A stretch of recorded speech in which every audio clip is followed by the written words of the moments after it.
Hello everybody, and welcome to Xpound special cover of Comic-Con in New York 2013. Woo! Now I have a shitload of people with me. Alright, so if I get your name wrong, oops. So we have here from the Gaming Zone, we have Mole. And hello. Yep. And we have from that show that nobody watches, James Phoenix.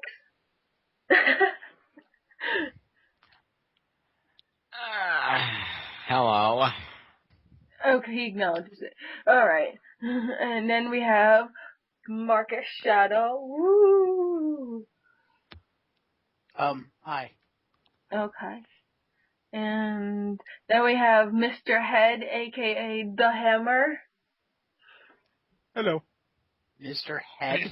Yeah, come on, that's totally his nickname. He wants everyone to call him that. Yeah, it's what everybody wants. This is true. And then we have the Fallen Angel. Oh wait, and Queen of Hearts, Tiff, and Fallen Angel. Yay! Hello. And Kagi just speaks, he's like R2-D2, he just speaks in like microphone adjustments. See, that was close. It's Comicon, and it's the Xpound, enough said. Yeah. So, I went to Comic-Con for, it was the 13th. I just went on Sunday, but it was another whole other 3 days that I went on. So first I'm going to relay my personal experiences and you can tack onto that, and then we'll go into what you guys like may have wanted to check out or what information you got on the other days that I wasn't there. Sound good? Yes. Yes. Sure, why not? Okay. Hey, so we just got off the train. Now we're heading off to Comic-Con 2013. It's going to be really awesome. We've already seen Ichigo, and we've seen Bucky, supposedly, Buzz Lightyear. So here we are. Can't wait. So, I'm just gonna start off and preface this with, I did get an hour late than anticipated because I wanted to get there when it was opening, because it opens at 10, but I got there at 11. It wasn't so bad. But I had to drive like fucking 3 hours to get there, so that totally sucked. So we got to Comic-Con, of course, even before then, there was like a parade of like people walking down to Comic-Con in their costumes. Everything was awesome. And then someone who'd kind of dressed up like a silver Michael Jackson was standing at the street corner. That was pretty funny. I almost wanted to give them like a fake dollar, be like, here you go. It was like, yeah, it's fun. But yeah, so one of the first expos we went to was the South Park Stick of Truth one, and they had this really nice spread of the recreation of 3 buildings, and a kind of a UFO crashed on top of it, and it was kind of like fake fire and everything, and the actual doors were like people size and everything, so it was a recreation of, I guess, like a little block of South Park. And that was pretty. So behind me, the South Park Stick of Truth little demo here. We're going to go inside and see what's up. We had to give our IDs to check in here, so hopefully I'm offended by something in there. Pretty fun. And we went in there, and they showed us a 10-minute 10-minute watch of gameplay footage. Like, it was all gameplay footage. And it was really interesting to see how they integrated, like, cutscene for gameplay footage. It goes, like, straight into it. It doesn't look, like, in some games you get, like, this big CGI, like, scene, and then you have, like, okay, now it's gameplay, and you can clearly tell the difference. Well, here it's pretty much, like, the same, which I enjoyed, because it feels still like you're in the show now, because it still looks like the show. And the main character, they give you a name that slowly upgrades per time. Like, you start off with like douchebag or something, and it'll be like, douchebag, no, don't do that thing or whatever, and stuff, and you'll like as you progress, they'll call you slightly nicer things, I guess, which are still insulting. I don't know. But it was really fun. We got to watch like the battle scenes and stuff where, like, there was this one where I think, it wasn't Butters. Who was it? Because Butters was on our team. Who was the other one? Clyde? No, it wasn't Clyde. Shit, who was it? Who's the jittery? Not the jittery one. Who was it? No. Tweak? Tweak, no. No, it, Yeah, Tweak's the jittery one. no, it was the one with the crutches. Is that Timmy? Jimmy. Jimmy. That's Jimmy. Okay, so he was singing his bard-like song because he was an elf, and it would show like the lyrics of his song while he's empowering these elves you're fighting. Then he'd be singing these hilariously offensive songs, and like the elves would get like +1 attack or something. And if you keep attacking them, sometimes either they like fall over and pass out, or they'd be like, "Screw you guys, I'm going home. I don't want to deal with this shit anymore." You know, it's pretty funny. Like, cause, like, they want to, like, cosplay more, or, like, it's just hilarious. And you have, like, loot them and stuff, and it's great. And their bodies, like, there. Nice. I will say, I think most people in this conversation are really looking forward to that game. Yeah. I know I'm looking forward to that game. Mm-hmm. I'm annoyed that, like, if I got there, like, early, like, the first day of Comic-Con, I would have been able to pre-order it there, right then and there, but they ran out of, like, stuff, so I was like, cause you get the bonus of the Cartman thing. And, oh well. What Cartman thing? The Cartman, like, the action figure with the, like, or not the action figure, but it's like a model with the hat, and he's got the staff, and, you know, it's from the game. Nice. Yeah. So you get that there, but they ran out on the first day. Just like they ran out of the frickin' Pop, like, Stan Lee 2013 Comic-Con thing, which was awesome. I wanted to get that one, too, but they only have one left, and apparently they said this one's just a display one, and they can't be sold by anyone. I'm like, God damn it. Still one fucking technically left. Like, So you just stole it, right, when they turned around? I should have, man. You should be like, what's that over there? Are those naked boobs? And the guy's like, what? And you just take it and run. I think See, it's like, that's why for Comic-Con, you should have gone cosplaying as a gonk droid, so you can hide lots of square boxes inside your costume. Gonk Droid. I want to see anyone cosplay as a I gonk agree with droid. I don't know what it is. What an awesome costume. It's the square and, like, most useless thing ever from Star It's a square from Star Wars. Dalek. Think of it like that. Is that like the maintenance droid that I remember having to kill in Phantom Menace on PS1? It may have been. Okay. I think I know what you're talking about, because I had, like, a book about all the different types of droids when I was, like 12 or something like that, so. Nice. Yeah, so that was the first. Did the book have the droids you were looking for? Yeah. I guess so, Nice. by default having all of them. Yeah, just to make this easier on people, due to the people in the conversation, inserting below, as like we said before, we record this on Skype, and sometimes we have to show images to each other. Booyah! I give you Gonk Droid for people, and for anyone else who's unfamiliar with what Gonk Droid was. Yeah, they were. Yeah, in the Phantom Menace game, they were up in the vent system. You had to crawl through on the spaceship, and you had to kill them because they were like shock cleaning things in your way. You kill them while they're innocently doing their job. That's cool. Pretty much, but if they come near you, they're like electro cleaning shit, so able to electrocute you would kill you, so you have to kill them to get through, or avoid them if you can get around through the maze. But it's easier to just destroy them. Oh, I'll go further into that, Rick. Uh-huh. Battlefront. On the Battlefront games, I used to hunt them in the Jawas down, shoot them, and stuff like that. And once I did die death by Gonk Droid by crashing my speeder bike into one at full speed that took me out. I was like, oh my god, I just died by Gonk Droid. But yeah, back to Comic-Con, I believe we may have lost James for temporarily, but we will continue. We will soldier on. Okay. So the next one I saw a 20-minute gameplay of Watch Dogs, which I had not heard of, like, anything other than the fact that the name existed. Literally everything. Now we're gonna see an exclusive trailer for Watch Dogs. At least I know. I've got. So, yeah, I completely wouldn't even went in there, but my other friend that I went with, who you may have seen on my latest Let's Play of Zombie U, like the latest few episodes, I had a guest. That was the same one I went to Comic-Con with. So, yeah, he was like, let's go see Watch Dogs. I'm like, I don't know about that. It'll be cool. I'm like, alright, well, let's check it out. So we ended up waiting like quite a bit of a long time, and we met to this girl who is apparently girlfriend to the champion of like StarCraft stuff or whatever. I don't know what StarCraft is, but apparently it's a thing and like it's competitive. And Wait.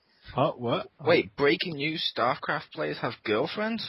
yeah, apparently the champion of StarCraft's girlfriend was the one who was running the Watchdog Expo thing. I don't think I want to live in this world anymore. Yeah. I'm amazed she didn't know what StarCraft was. It's a thing that people play on the computer, and it's competitive, apparently. Yes. Sorry, sometimes people make me feel ridiculously old. I don't think I know what StarCraft is either. Oh my God. Sorry, Rick. To make you feel less old, it's a game you play on that magical box that makes stuff appear on the screen. That wasn't the part you were referencing. Damn you kids and your computers. I know. So is that Minecraft in space? Yes. Is it old? Now drink some bleach. No, just to make the stupid joke, it's Phantasy Star in space. Yeah, so... Which doesn't make any sense. Yeah. So there was that, and there was this big like StarCraft like thing and competition going on that I didn't really pay attention to. It was loud and annoying, and had like this big crowd of people like all the time. So I generally avoided that area because I don't want like a million people off my face. So now the Watchdog trailer was pretty awesome, but it was kind of under. I'm not gonna say armed guards, but like guards who looked like they were gonna beat people up if they recorded things. Because I did see this one guy throw this guy's iPhone across the room, and I was like, holy shit, you know? So they were armoured guards that didn't look armoured. No, they were ET Special no. Edition guards with walkie-talkies. I said it's like armed guards, but they had like giant muscles, and like they weren't armed like with weapons, but like I'm sure their hands and arms could require like be weapons, you know, and stuff. Fair enough. But like anyway. So the trailer looked pretty friggin' awesome, and you took control of, like, the whole, like, city and stuff, and having never seen that, like, this one guy was like, okay, like, I just hacked this lift me up, now I can hack this bulldozer over there to run that guy's, ass over, you know? And, then you just hack, like, the streetlights to cause an accident, which will, like, delay traffic, so, like, you have to, like, I don't know, not get caught by these people now who are in this car, and it was just like you have like control of your like whole entire environment and stuff, and that's like pretty cool. Where you don't like, I mean, there are weapons that you buy and stuff, but personally, I would love to like create more like weirder ways to kill people, you know, instead of just shooting them. Like, I'd rather create a car accident to kill them, or rather have like hack this like giant thing to drop on them instead of just taking and buying a gun and shooting them like traditionally. So I liked all the non-traditional related deaths. That's pretty cool. Yeah. Nice. If he's still here, I know Marcus is looking forward to Watch Dogs. I am. And one of them was this tracker thingy. It was like this just noise-making thing that people would walk over to, and then as soon as they did it, like blew up in their face. It was really fucking hilarious. It was like this grenade that was like the size of a phone that only activated after you got into like a certain thing, and it made like the radio sounds or some kind of like hip music or something that would make people walk over to it. If I want them to hear it play like Miley Cyrus, he goes, "The fuck is that shit?" Runs over and it blows it up. Yes, two things that needed to die. But that looks awesome. So I've never had an interest in that before, but it's gonna be awesome now. Then there was the Nintendo booth. Holy fucking shit, the Nintendo booth. Every single little goddamn, like, little frickin' 2 feet shit was over there. Like, swarmed like a million little kids. And, they were giving away these kitty ears. And those were the shit. Everybody wanted the kitty ears. But, like, I was there last day, and they were run out of tickets. And there's only certain machines you could play to get the tickets. And I ended up playing like a whole bunch of games, and I didn't really give a shit about the tickets, but I happened to be there when they were giving them out, so I got them, and I got kitty ears anyway. But like these people were shaking them down, like people who didn't already played stuff, but not like the right ones where the Nintendo people were.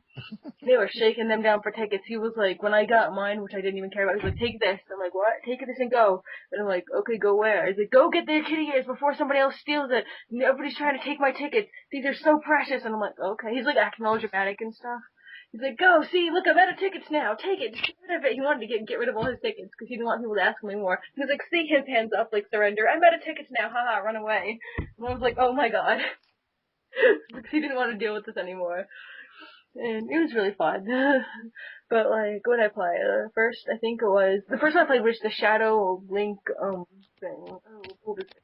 The one where you can go on the walls. What is the official name of that? The Shadow of Link? Oh my god, Marcus was there in cosplay.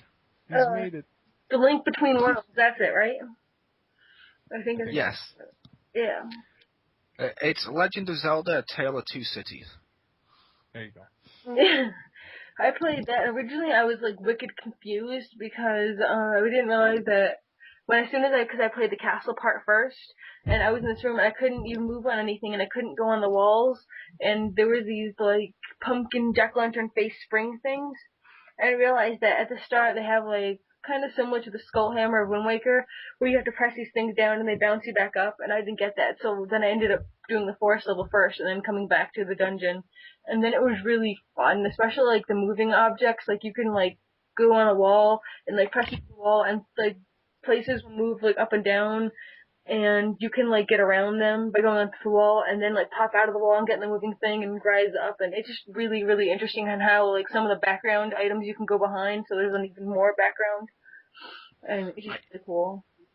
I'm just gonna have to mock the way you worded it and just say, whoa, playing the first level first? That's both new and exciting. No, I played the second first and then the first level second. But that makes more sense. You said I played the first level first. I'm like, wait, yeah, that's how you meant to play games. yeah, I didn't play it the right order, but it's okay. It's all good. I still got it, and I watched a bunch of other people play it first, so and I still failed it, which is funny. But did you enjoy that game, and how does it compare to other Legend of Zelda games? Yeah, I did enjoy it. I didn't think I was gonna enjoy it as much, because generally, this is the first probably 3DS game or DS game or non console game I've enjoyed in a while that was Legend of Zelda based, because most of them are like that's how I feel about like almost all like Legend of Zelda like handheld games. They're like all that. They like terrible poo. Marcus, is that a fair assessment of handheld Legend of Zelda games? No. I thought Legend of Zelda: The Four Swords, I believe that was on Game Boy as well, was awesome, where you could use the Game Boy one and then also go on against the GameCube people, or whichever one it was.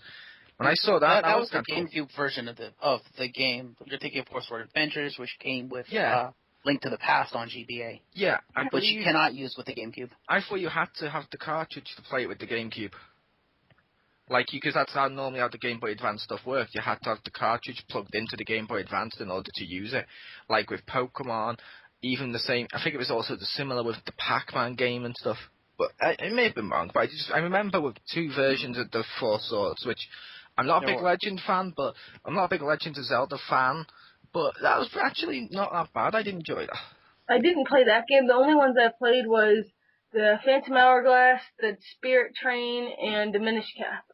Those are the ones Minish Cap was awesome. Screw you. I hated that fucking Cap. Oh my god, I wanted to kill him so badly. I wanted to fucking wring my neck around that stupid little bird asshole. Like, I hated him. I just wanted him to die. He's even worse than Navi.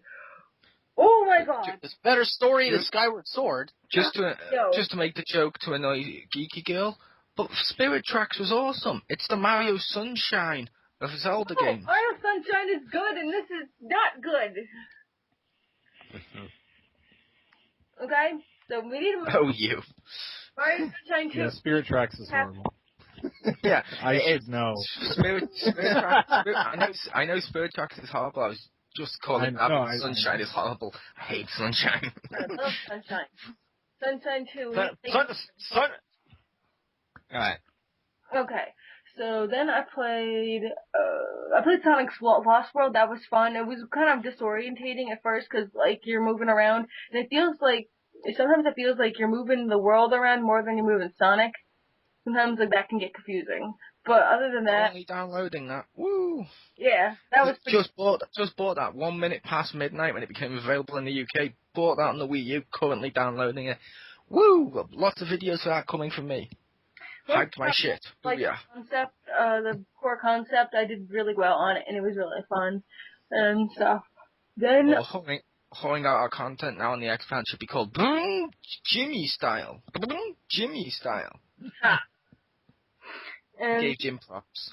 Then I played, it was the Cat Mario one, Super Mario Cat World or something. Super Mario 3D World. Yeah.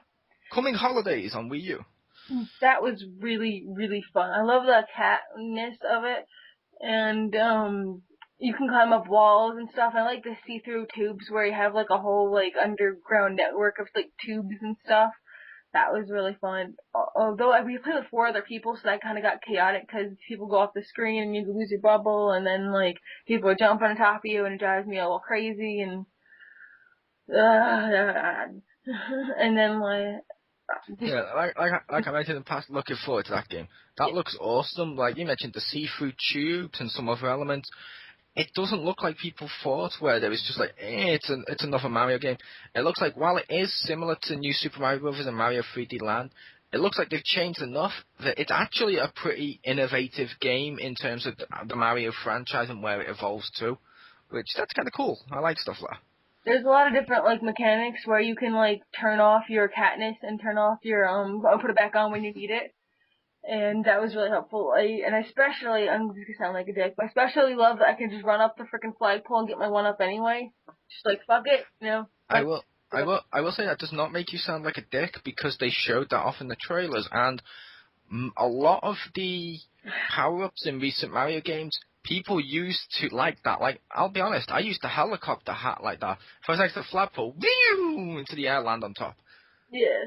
Or I sometimes did the dickish thing of got Crispy to grab me when we were playing local co-op, which he can contest to like another time. But yeah, and said to him, "Jump up, Chris, and so we can both land on." And right as he goes to do it, I then jumped off him, knocking him to the floor, and landed on top. And go, "Thanks for that." Betrayal. Yeah, betrayal. I betrayed him. I'm like, he's your Yoshi. Yeah, now you know how Yoshi feels. Yeah. Another thing I liked was that each character gets their own little, like, thing. Like, Luigi's got, like, a little bit extra jumping, and Mario, I think, is average, or I don't know what his thing is. And Peach, I think, what has she got, an umbrella or something, or, I don't know. Doesn't she float? Yeah, I think she floats, but I don't know. I didn't pay attention. I was the Luigi character. Oh. So, like, but everybody has, because the guy was explaining it to me as I was playing, but I didn't really care what he was saying because I was playing it. But Luigi has an extra jump, and other people have, like, other abilities of some sort, or, like, extra things that some other character can't do. So that's really interesting, and, no, I will say there is one part of it that drove me crazy, and I would advise not playing with 4 people if you do it. We had to do this one water level with this Yoshi. It looked like a cat Yoshi. It had, like, the body of a Yoshi and the head of a Yoshi, but it had, like, cat arms and legs. So, and a cat tail. And it was, like, kind of surfing on its stomach, and it like a banana boat. All the people had to lean the right way or jump, like, the right way, otherwise you would, like, die. And with 4 people, that is, like, no. Especially 4 people you don't know. Like, just no. Don't do it. You can't do it. Because everybody's going every which way direction. I'm not talking to him. I'm not saying, go this way, go this way, go. We're all just trying to do our thing. And it was goddamn impossible. I could not do it. We didn't make, like, more than, like, 10 feet without dying. Because everybody's trying to go their one which way. So I'd advise, like, that would be, like, maybe 2 people, or if you're gonna do it, if you really, like, feel like, yay, go teamwork and friendship or whatever with 4 people, make sure it's 4 people you know. Because that is not gonna happen any other way.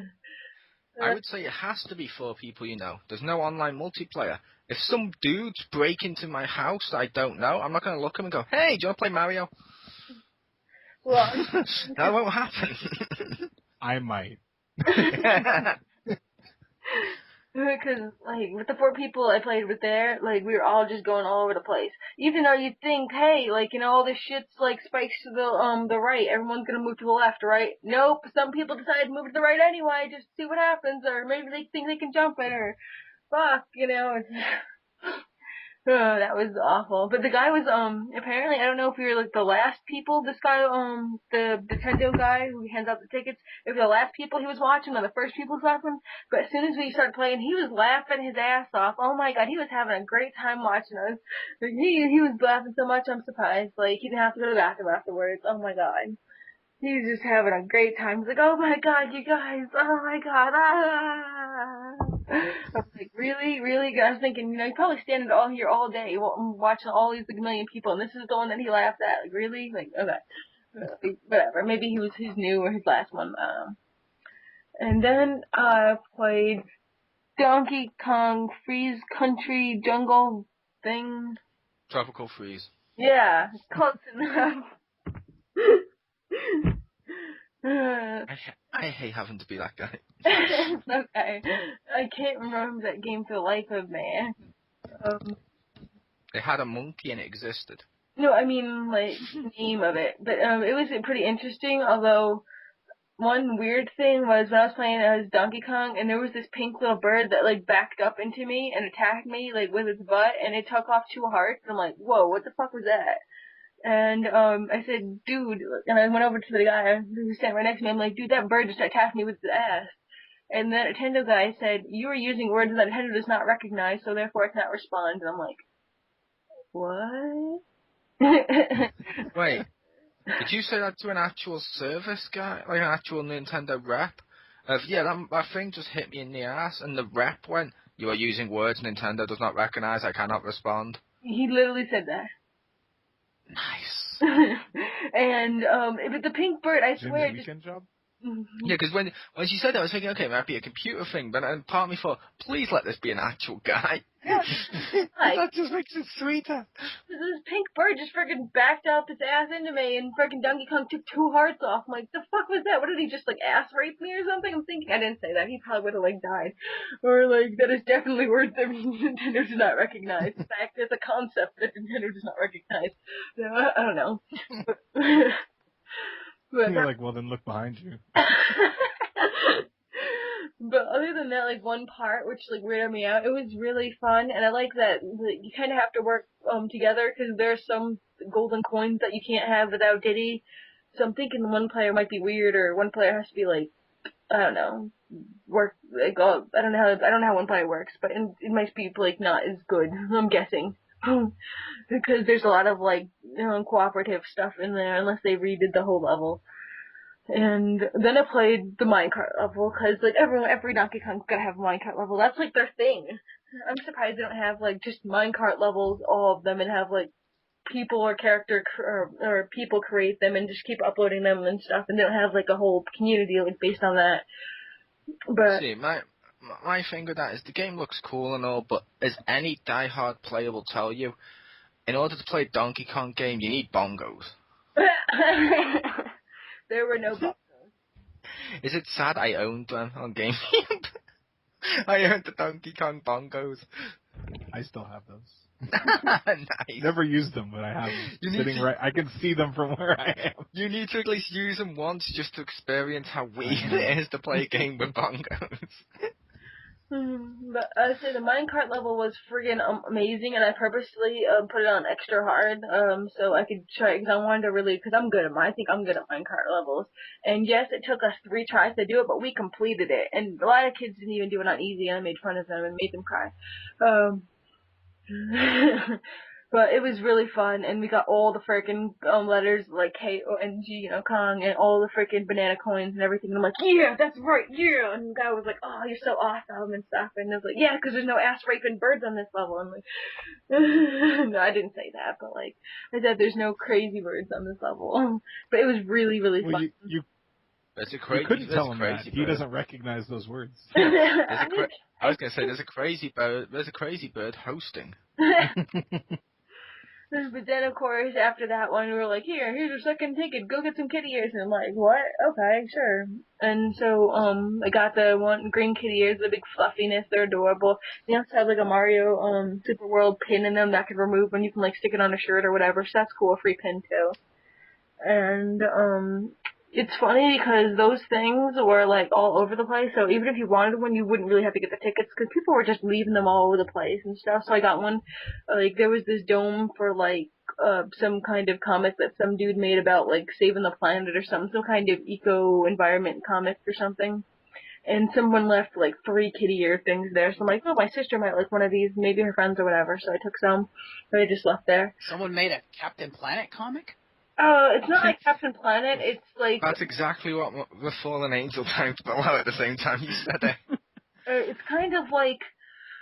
I'm trying to think how to describe it, like the superhero people in it. I want to say like X-Men, except not like as dark or concerned about like racial issues.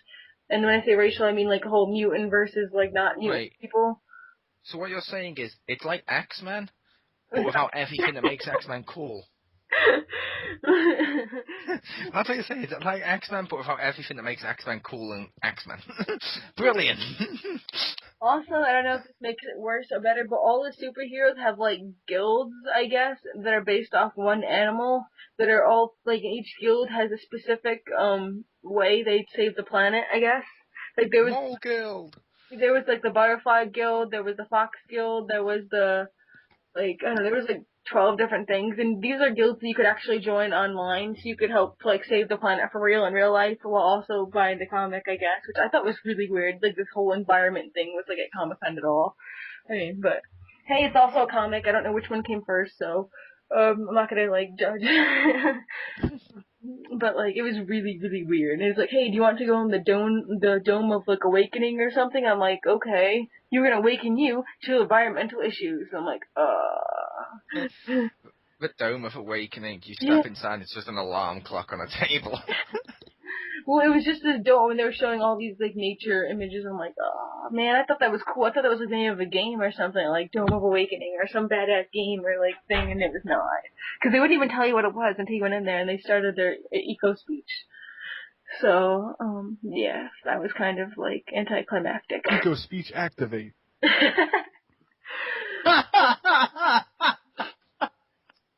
I don't speak Ecobonics. Please let Ecobonics be a thing. Yeah, please let Ecobonics be a thing. Especially, I think they got especially tuned out because they were right next to, like, the StarCraft, like, tournament thingy. So I think anyone who thought about even entering the Dome of Awakening probably ended up getting distracted by the StarCraft announcers and kind of left them. So they were very eager who actually stepped in their tent. So please do everything you can to save the world. And right next to it, the world is fuck, enjoy space. Brilliant. Yeah, and they had, like, they were clean, like, they had the really loud announcers, so you could hear them from halfway across the room, so anything that the Awakening people tried to do, I'm sure would get instantly blasted out, if not by, like, the 2-story screen, then, you know, the giant announcements. So, I thought that was kind of, I imagine, like, them looking at their placement, like, fuck, man, you know, I guess we'll do it, I guess we'll stay here and do it. And they were, like, selling, like, t-shirts and things like that. There was a lot of people, like, selling their weird brand of things, like, that weren't, like, comic related that I thought, like, probably shouldn't have been there, but why the fuck not, you know, I guess. Because there was people, like, selling, it was tentacle, what was it? It was all sorts of tentacle-based jewelry. But I'm like, this is cool, I just don't know why it's here, but, you know. Insert Japanese joke. Like, and there was, like, tentacle everything. There was tentacle, like, earrings, tentacle, like, necklaces, tentacle toe rings. I don't know why you'd want that, because I imagine that would make socks, like, come uncomfortable. Like, if you had, like, a plain one, I guess, like, that would be, like, easier to, like, work on with a sock or shoe or something. But these are, like, big, clunky things. So, like... Did they have, like, the 300 from the comics and shit in the movies? Did they have the 300 display, then next to it was selling Trojan condoms? No, but there was... Because that would be perfect. That would just be almost perfect placement. Almost. No, although people were selling a lot of weird, like, there was people selling, like, pornographic novels and stuff, so that was interesting. Did you at least get the tentacle toe rings, bro? What? Did you at least buy any tentacle toe rings? I didn't buy any tentacle stuff. I'm not gonna waste my money on that shit. But, you know. But Christmas is coming up. James Phoenix needs a gift. Oh, how would I get him a gift regardless? Because it'd be more hilarious if he opens it up and it's like some sort of tentacle related product. He'd be like, what the hell do you think I read? Nothing. List. No, about tentacles. And what was it? There was a lot of, apparently, plushies that are food are really big now. Like, I don't know why that is. Like, wouldn't you want a plushie with a face on it of a banana? Like, it has a face, it's cute. And I'm like, yeah, it's kind of, I can understand, like, the whole sushi thing, because that's, like, Japanese or whatever. But, like, random, like, it's a cabbage. Yeah, with a face. I want a banana with a face toy, just so I can see the look of terror in its eyes when I place it next to my King Kong plushie. Yeah, so there's like a lot of like unusual stuff. Although I did enjoy like the Doctor Who section. That was pretty awesome. Doctor Who. But like they had these like the stop motion like little Doctor Who like little action figure thingies, but someone bought the last one before I could buy it, and I was like, ah, and it was really really cute. Like this little like kind of how they made, like this little clay thing with like hair and like really skinny arms and stuff.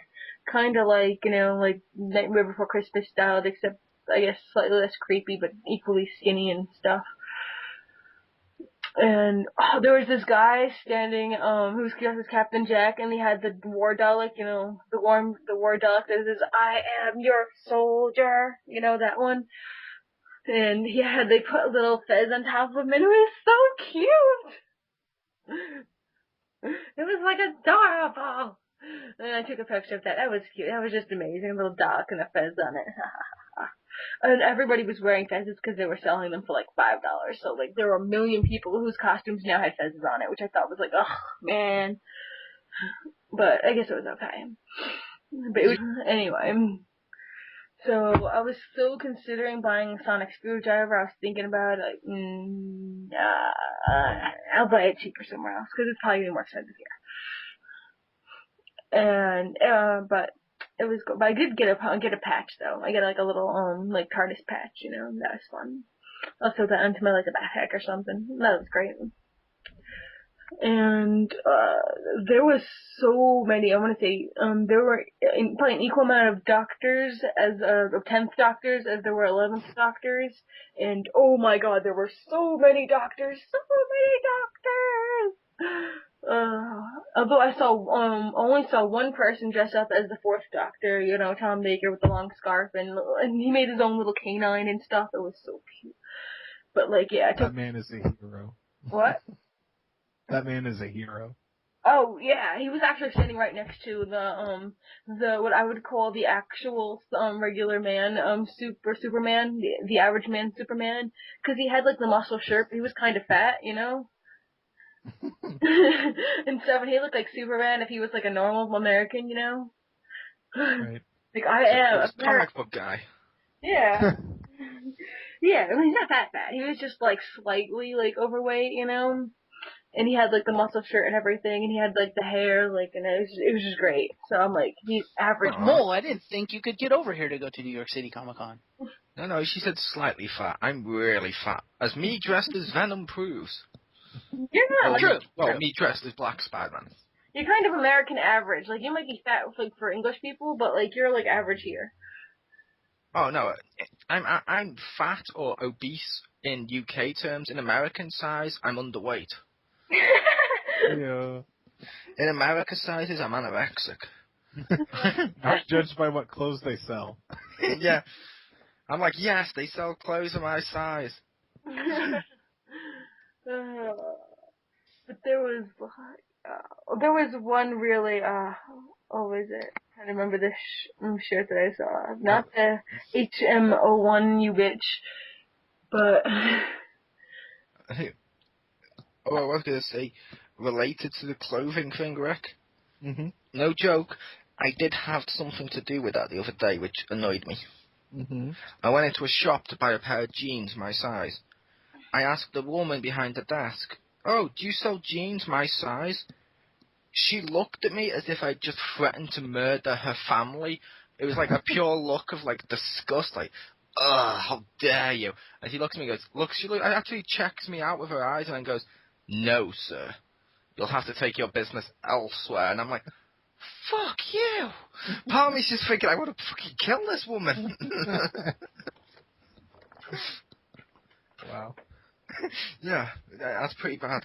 Whereas, like you said, in America, it was like, yes, all my clothes are everywhere. It's in my size. Buy. Then I need to get her back. I need to go on the Slim Fast diet and a Pretty Woman it. So then I went over to the Power Rangers booth, and I got the Red Ranger to give a personal message to James Phoenix, which I would love to include here, given his permission. James says yes. Okay. Sure, why the hell not? It was funny. Yeah, okay, so yeah, the Red Ranger had a special message for him because he just loves James so much, and he's like, you're awesome, and you're like the best, something, yeah, okay. James Phoenix, you are not a loser. James Phoenix, you are not a loser. James Phoenix, you are not a loser.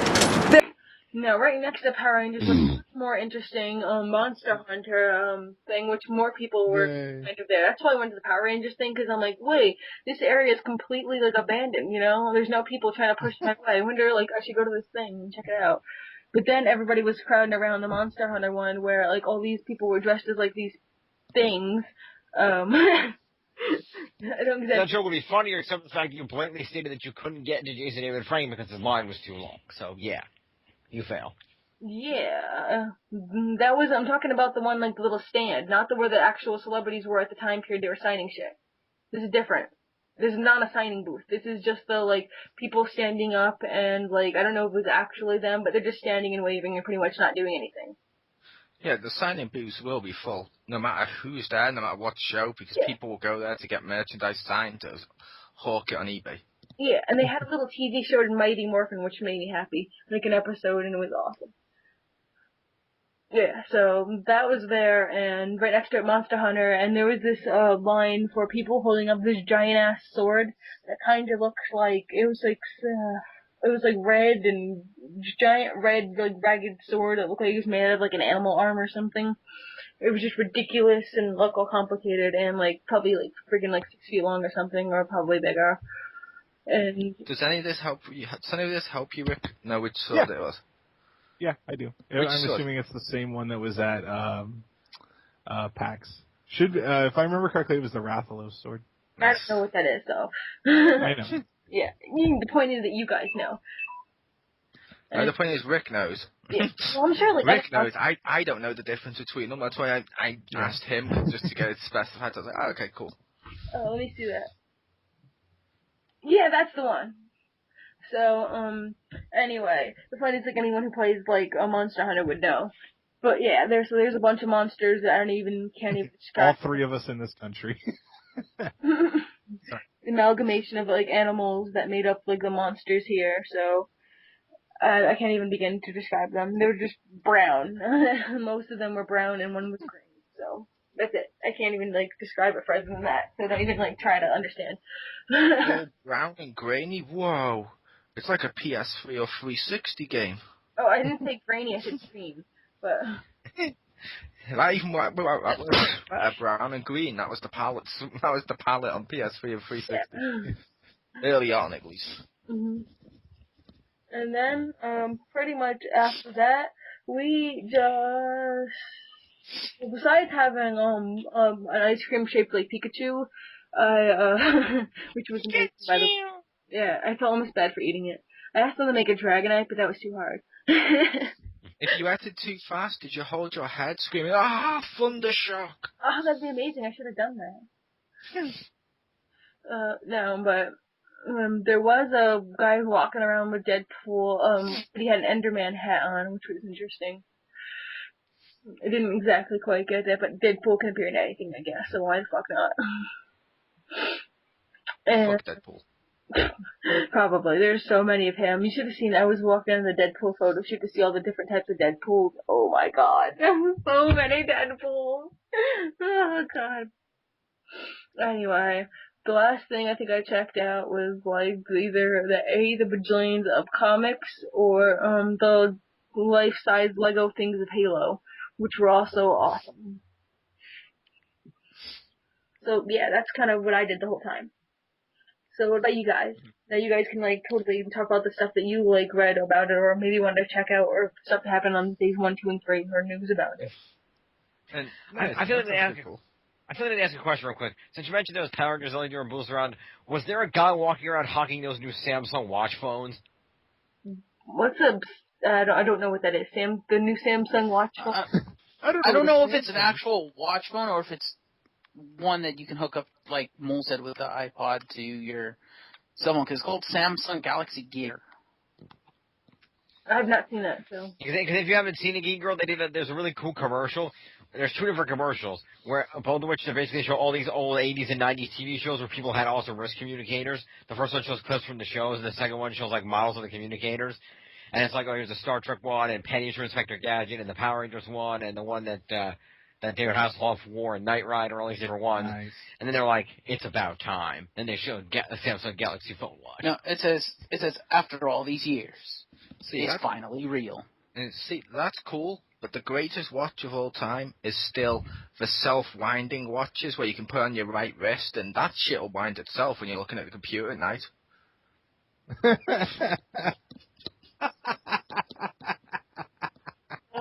Nice. Wow. Yay, Rick got it. This is a joke that only Richter understands. You'd be masturbating, Jim. Up and down, it'd wind your watch. Yeah, because they have a little thing in it. When it moves, it'll charge the watch. So I just... Fair enough.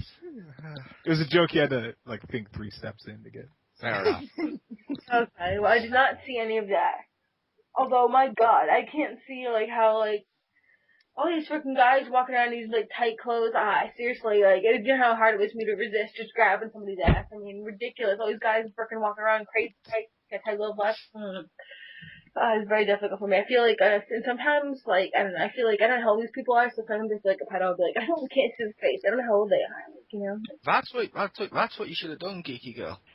That Nintendo representative, you should have then grabbed his ass. When he said, you're using words I don't understand, grabbed him in the ass, said, where am I touching you, huh? Where am I touching you? But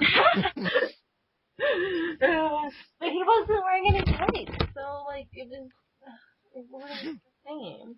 Nothing about the guys that, literally, totally you can tell they weren't wearing any underwear, because, that's, there was no line, because that's how tight their tights were, you know? You heard it here, folks. Geeky Girl has a tights fetish. All you men who want a chance at her, go buy yourself a pair of tights.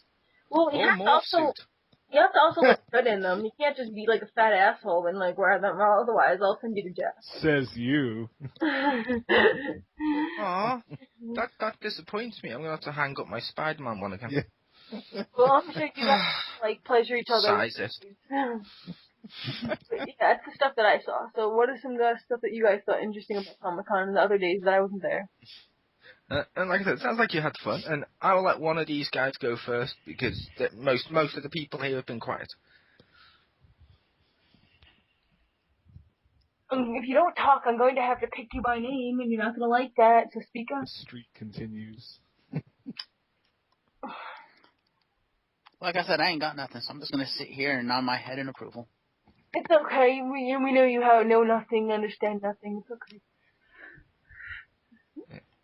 Okay, that's fine. I'll go on. Fans at New York Comicon got a look ahead at Seth Green's Emmy, I believe it's an Emmy-winning as well, stop-motion animated comedy, Robot Chicken, featuring the new DC Special 2, Villains in Paradise. Featuring such people as Alfred Molina, I believe it's pronounced, as Lex Luthor, Clancy Brown as Gorilla Grodd, Nathan Fillion as Green Lantern, Zac Efron as Superboy, Claire Grant as Poison Ivy, and Modern Family's Sarah Hyland as Lex's teenage daughter, Lena Luthor. That sounds amazing. I need to watch that.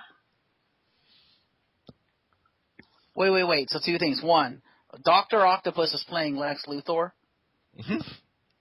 Number 2, he has a daughter named Lana in this. Lena, or Lena, Lena. Okay, I was about to say, if it was Lana, somebody would be kind of pissed off, but continue. Hey, it stands to reason you might name Lana Luthor due to the fact he was married to her at one point. He might like the name. Could be a homage, if you will. True. But no, and that is one person I'd love to see cast as Lex Luthor. I could see Alfred Molina with his head shaved cast as Lex Luthor. That'd be fucking awesome. I want to see Christopher Walken with his head shaved playing Lex Luthor.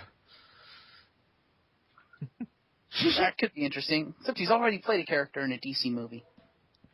Of course, that character's dead, but yeah. Ryan Reynolds plays comic book people and swab. It's all cool. People get over it. He's technically been in 2 Marvel films because he was both Deadpool and random generic assistant guy in Blade. Yes. And the guy who plays Captain America is Human Torch. So. Well, he did two I good think they'd be okay. But see, when Ryan Reynolds is ever a superhero, he's always been terrible, so. Green Lantern wasn't as bad as people give it credit for.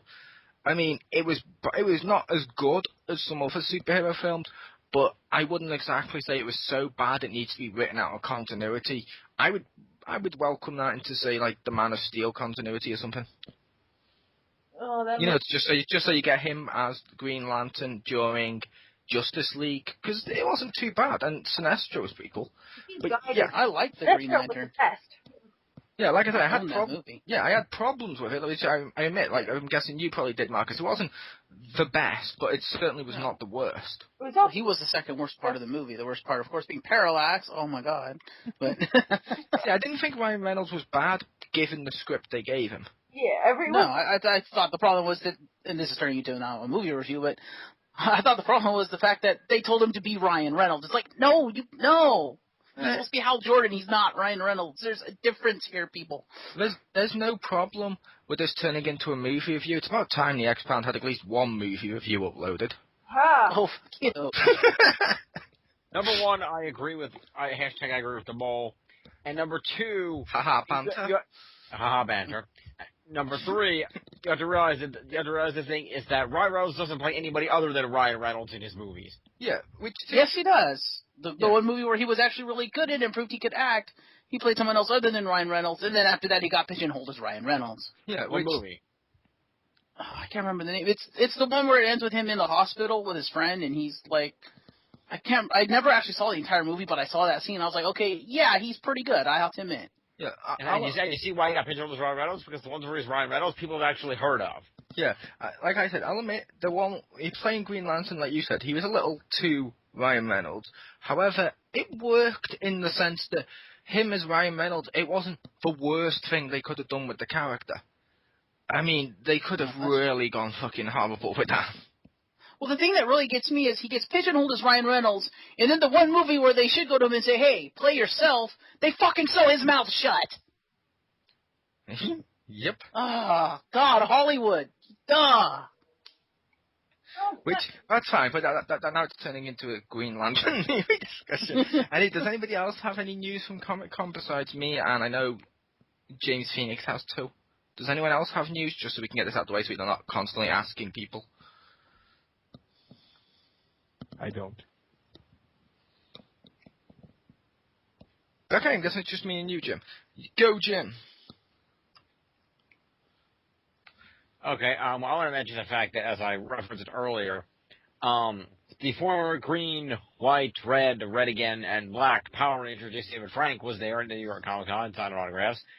And to continue this little back and forth that they've been having, he once again challenged WWE superstar CM Punk to a fight. This has been going back and forth for a while now, where he's been challenging. He wants Punk to fight him in a. I don't know if he wants to fight him in an MMA fight or a wrestling match, but he wants to. I think it's an MMA fight, and he wants to fight CM Punk. And they've been kind of going back and forth, saying they would, so JDS keeps saying Punk's not responding to him, and Punk needs to take the action, and Punk keeps like shrugging it off. So I would like to see that fight. I think it would be good. I'd like to see that in the wrestling. The obvious one would be Go Green Ranger Go, but for his theme music, I would love for WWE to take the Dragon Dagger tune and remix it like they did for Daniel Bryan's theme song. I think that'd be pretty cool. If they do that, what they need to do, and not just because it's Sentai, but they need to take the Jew Ranger version of it because it's longer, and so they can actually take that, remix it, and it'd be like a full-length song. Because when Saban took it, and I'm assuming Wasserman is the one that cut it up. When they took it, they basically took like a couple second snippet of it instead of the entire song. When I finally heard the entire song, I was like, okay, that's awesome. They should have taken the whole song. Fair enough. But yeah, I agree with them all. That would be awesome for his theme song. Yes. So Mo, why don't we go back and forth? What do you have next? Okay. I have three more, but yeah. News. Okay. This one, I'm excited for it just to see if it's what I'm hoping it is. But Marvel will give this series a new number one in February with Superior Spider-Man 27 now going to kick off. the Goblin Nation, which Slott is creating with artist Giuseppe Gamoli. I don't know if that means anything to anyone, but yeah. In the story, Spider-Man will go up against the mysterious new Green Goblin and the army he's been building, the Goblin Nation. That means it's technically a matchup between Spider-Man's two greatest foes of all time. It's technically a matchup between Doc Ock and Green Goblin, the man that killed Gwen Stacy versus the man that killed Peter Parker. Although Slott hasn't revealed who's actually the Green Goblin. I mean, it could be someone else other than Norman, but who cares at this point? But Slott did say that Marvel has been billing Goblin Nation as the end.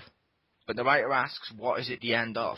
I'm hoping this is Norman Osborn under the Green Goblin mask, and I'm hoping he kills the Superior Spider-Man in that he realizes that's not Peter Parker, and he wants Parker back. It's like Joker with Batman type thing of he doesn't want a fake Spider-Man, he wants actual Spider-Man to play with. So it's like, you know what I mean? Because technically Green Goblin's robbed Norman Osborn of his greatest victory. So it would be cool as fuck to go to that in terms of a comic, in terms of the artist. The art is pretty cool. In terms of the overarching story, it'd be a great way to bring Peter back. It'd be a great way to establish the status quo once again, but I don't know what you guys think, or if no one gives a shit because it's comics. I'll admit, the first time you said the Goblin Nation, my mind shot straight to it's going to be John Cena under the mask. That would be a plot. But yeah, that would be Pumpkin cool. But yeah, no, bring Peter back. I haven't read any Superior Spider-Man, but I've heard enough from you, Mole, to say, yeah, I don't want to read Superior Spider-Man. Give me Peter. Yeah, and then they have this big fight, and the Superior Spider-Man dies, and then the mask comes off, and we find out it's Peter Parker in Norman Osborn's body. Yeah. Actually, that would be kind of awesome if it's Peter Parker. Maybe not necessarily in Osborn's body, but Peter Parker under the mask, like, I want my identity back. Now I'm going to kill you to get it. Oh god, if they did that, I know what they'd have to do, which would be just convoluted as fuck. To make it so he could actually kill his body, but yet still be Peter Parker, he'd have to have possessed Ben Reilly's body. Or I was going to say, bring Ben Reilly back. What if it's Peter Parker in Dr. Octopus's body? Then he'd be Doc Ock, not Green Goblin. He has extra arms. Use them. It's like Venom peeling back his face in Spider-Man 3. Yeah. Well, I would assume that once Doc Ock's actual body, quote, died, unquote, the arms detached themselves. Because there was nothing left to, run the arms.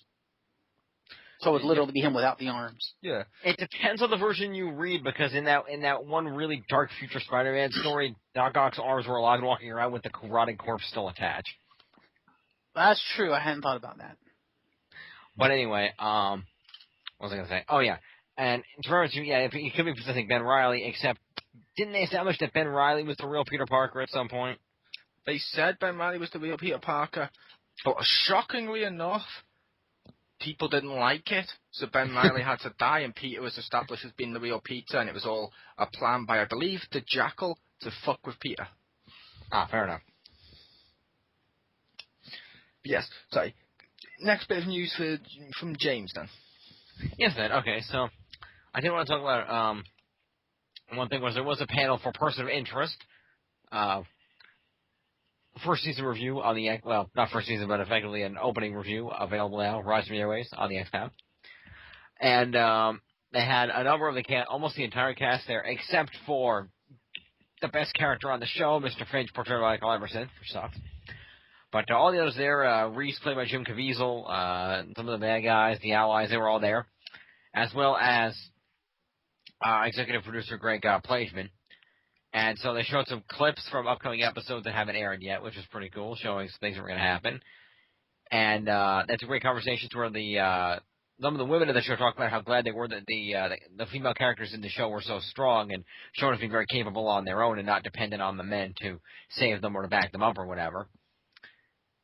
And let's see, they also added that there was that Jim Caviezel singled out Jonathan Nolan and compared him to a young Orson Welles, saying that he was a great visionary, which was cool. and they just kind of went back and forth. Basically, they're going to find out things about Finch, and then others were trying to build a machine before him, and he just wasn't succeeded. There was some comparisons between the machine and the real-life Prism computer, except that unlike the NSA, Finch actually cares about people's civil liberties. And there's going to be a puppy. Aww. So, yeah, Person of Interest looks like some good stuff coming up. Then a lot of the actors there, looks like it was a great panel. Back to Mole. Well, fair enough. I'll admit I don't watch Person of Interest, but if you do, that sounds cool as fuck. But launching this February from Dark Horse Comics, a 6-issue series, Terminator, the enemy of my enemy. He's my friend. Is my friend. No, just the enemy of my enemy. This is what it's called. It sees the original T-800 return only 1 year after the event of the original Terminator film, so it's set in the 80s, and he has a deadly mission, but unlike the original movie, there's no savior from the future trying to stop him, or even tell the people of 1985 or who or what this basically killer is. The series writer has described this as basically trying to recapture the fear and the unknown and some of the horror aspects of the first film, because when it went to action and stuff, which did work for the Terminator series. They mentioned that, and they also said, and there's probably going to be a new model of Terminator included too. But if they're bringing back the T-800, does that mean Arnold is going to play him? It's a comic. Oh, it's a comic. Okay, I thought it was like a TV show. From Dark Horse, a six-issue series. Ah, cool. Yep. And if you're wondering who's doing this, it says it's Joe Lee is making it, and it says so the series is basically, this series is his Firestorm collaboration with Jamal, I believe it's Eigel, fresh off the stint doing G.I. Joe and DC Smallville season 11 comic series. Is Eigel and he's already basically designed several new characters for this series, so it could be good. I'm hoping it's good, because it's only a mini-series. It's not going to be like a Terminator ongoing, because I don't see that working as an ongoing, but I thought it would be pretty cool. So, yeah, that was the end of that one. I think Jim said he only had 2, so... He did. But, yeah. No, I found another one. Yay. Yeah. Because there was also a panel for the awesome Marvel Agents of S.H.I.E.L.D. There was. And so they had the producers there, including Jeff Loeb, Elizabeth Henstridge, and Ian DeCastecker. Castecker, however you pronounce his name. Anyway, so they were talking about things in the show and answered some questions from the fans about what was going to go on. And they showed the entirety of the new 4th episode, which will be airing next week on Tuesday. And apparently that's the episode that includes a sequence that was actually filmed in Sweden. And they mentioned that with this show, to be realistic, any time that the cast actually goes to a foreign locale for purposes of S.H.I.E.L.D. business, the filming is actually done in that foreign locale. Adding in the pilot, we were in Paris. That's not some Photoshop nonsense people talk about. Okay, Photoshop does exist. The Fallen Angel says episode 4Z. No. Oh, yeah, because this is back on Sunday, so it would have been this past. Okay, fair enough. All right, outdated article. Anyway, they also talked about if you asked whether we were how much. Well, number one, if characters were going to be killed off because Whedon does that, and they said you never really know, but note the fact that this does take place on a plane, so you never know when a door might pop open. Asked about what Marvel characters might appear, they said that they got the whole universe open to them, and they have very much. They live very much in the worlds that the Marvel Cinematic Universe is, which it's a young place. There's a lot of stuff they haven't established in there that they could bust out, and there's a lot of characters you think of haven't shown up yet, or maybe they haven't, you haven't met them yet, and stuff like that. And they really want to mix up between new characters and ones that you know from the Marvel Universe. They don't want to go straight on all people that you know. Somebody mentioned the fact that what about the Marvel characters whose rights are other studios? And they said they didn't want to get into the limits. They said that's completely they might be able to do something unexpected you never know about, and they don't want to say, no, we can't do that, and then end up doing it. Fair enough. I'm surprised no one mentioned any Walking Dead stuff, because that was a really, really big thing they had going on there. Anyway, so I have to ask, did anyone there bring up the thing that Mole discovered when he watched the first episode, the pilot? As far as I can tell, no, they did not. They discussed some similarities between the characters of Fitz and Simmons. Question of how much the two will go out in the field.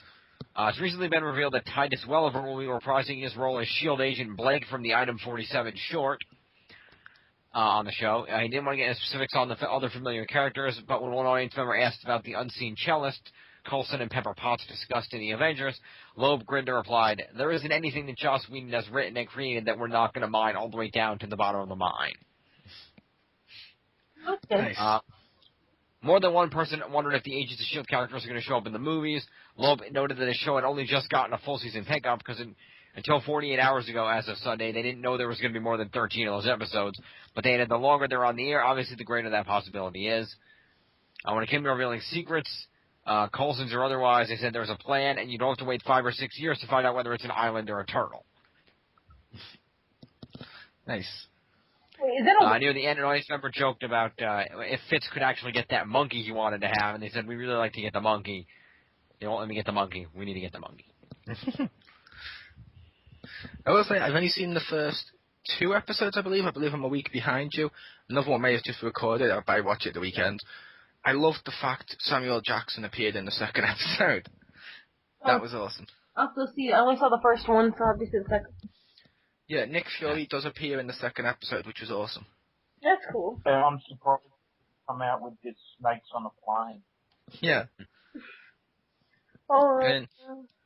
And my last bit of news then. I will say, as you may have noticed, I went with DC Comics, Marvel Comics, Dark Horse. I was going to go with IDW, some of them aren't too many. Just to go a little soapbox-ish, like I mentioned to everyone here at the beginning, part of me hates the fact Comic-Con isn't actually about comics anymore. That's why, it's cool for people that are fans of it and stuff like that. Like, Geeky Girl mentioned loads of Doctor Who's running around. There was, Nintendo stuff there. There was Halo stuff there. It's none of these should be at Comic-Con unless it's a comic unless there's a comic about it, and then it should only be about the comic, if that makes sense. But that's just a personal thing of mine. That's why I try to only do one non-comic bit of news. My non-comic bit of news, though. Star Wars Rebels, as we all know, the trailer hit the web about, a week ago, 2 weeks ago? But fans have been wondering and asking for new stuff. During the panel, I believe it's Pablo Hidalgo, I can't pronounce foreign names, introduced the world to, and he mentioned, and I'm going to post below again, like I posted at the beginning, just so people can freshen up on what he looks like. There he is, the Inquisitor. The Inquisitor will be the main villain, who has been sent by Darth Vader to eliminate all of the remaining Jedi in the galaxy. Which some people have pointed out, based on the fact this is in between 3 and 4, they could have used Starkiller. Just saying, even though I don't like Force Unleashed, they could have gone that route. But, okay. However, this evildoer wasn't the only thing that had been shown off to those in attendance. They were treated to the first look at the stormtroopers, and also other various minions, and the Empire's fleet of vehicles. One of the most interesting vessels of the Empire that was unveiled at the panel was the Imperial Troop Transporter. Basically, what the team's done is they tried to pay tribute to the classic toys. I believe it's the Kenner line of toys, the original ones, and they've got the cutest guns and stuff like that in the Empire, and some of the more toyish elements included into this. So it's mixing the toys and stuff like the Clone Wars style from the other animated series together and combining it into something that's kind of new, kind of fresh, and is a little bit more familiar, if you will, for fans of the films, because not everyone liked the prequel era, so not everyone enjoyed the Clone Wars, which was an awesome series, but not everyone enjoyed that. This one's, if you enjoyed the original trilogy, you may enjoy this, because you're going to see your Vaders, your Stormtroopers and stuff, so, yeah, that was that. Woo! Is Tiff in here? She's been really quiet. Or the Queen of Hearts, or whatever. I don't know, is the Queen of Hearts here? I don't know. Or the Fallen Angel? Because neither one of those two, I don't think either one of those two has spoke on voice yet. Mm. Besides the intro, which is kind of hilarious. Yes. Well, I really didn't ask most. You talk about that Star Wars thing. Will there be any appearances of those little box stories we were talking about earlier? The Gong Droids. Yes, Gong Droids. I would imagine, possibly. Nice. Hell, it's a Gong Droid. You know how important and vital they are to the universe that there's probably going to be an episode just about how they came into fruition. They get their own spin-off show. Yeah, the Gong Droid Gong Wong, as it was. I would buy that. I will admit, I do own a few Gong Droid action figures. Nice. They're cool. But yeah, I think that wraps it up.